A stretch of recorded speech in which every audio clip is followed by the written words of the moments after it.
হ্যাঁ গো, লিলির মা, শুনছো? আমি গেলাম মাঠে কাজ করতে। তুমি সময় পেলে একটু রাজুকে নিয়ে এসো মাঠে। ভাবছি আজ সবজিগুলো তুলে বাজারে নিয়ে যাব। দেরি করো না। আমি তাহলে গেলাম। আমিও তোমার সঙ্গেই যাব। বাড়িতে তেমন কোনো কাজ নেই, যা আছে মা তো আছেই বাড়িতে, দিকটা খেয়াল রাখবে। চলো আমি তোমার সাথেই যাই। ওই তো লিলি আসতেছে। লিলি দাঁড়াও দাঁড়াও, লিলি লিলি দাঁড়াও, তোমার সাথে কথা আছে আমার, দাঁড়াও। আরে নাগিনী, তুমি এখানে? কি হলো? কিছু বলবে আমাকে? বলো কি হয়েছে। হ্যাঁ গো লিলি, সর্বনাশ হয়ে গেছে। এইমাত্র আমি দেখে আসলাম, তোমাদের এলাকার ওই যে জমিদার আছে, সে তোমার বাবার জমির সব ফসল নষ্ট করে দিচ্ছে। আমি এখনই দেখে আসলাম, একটা ফসলও নেই, সব শেষ। তাড়াতাড়ি যাও, তোমার বাবাকে খবরটা দাও।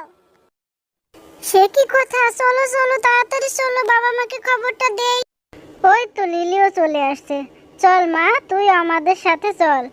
আজ ফসলটা তুলে বাজারে নিয়ে যাবে তোর বাবা। বাবা শুনছো? জমিদার নাকি আমাদের ফসল সব নষ্ট করে ফেলেছে।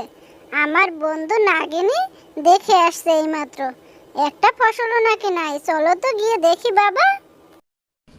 হায় হায় রে, আমার কি হয়ে গেল রে?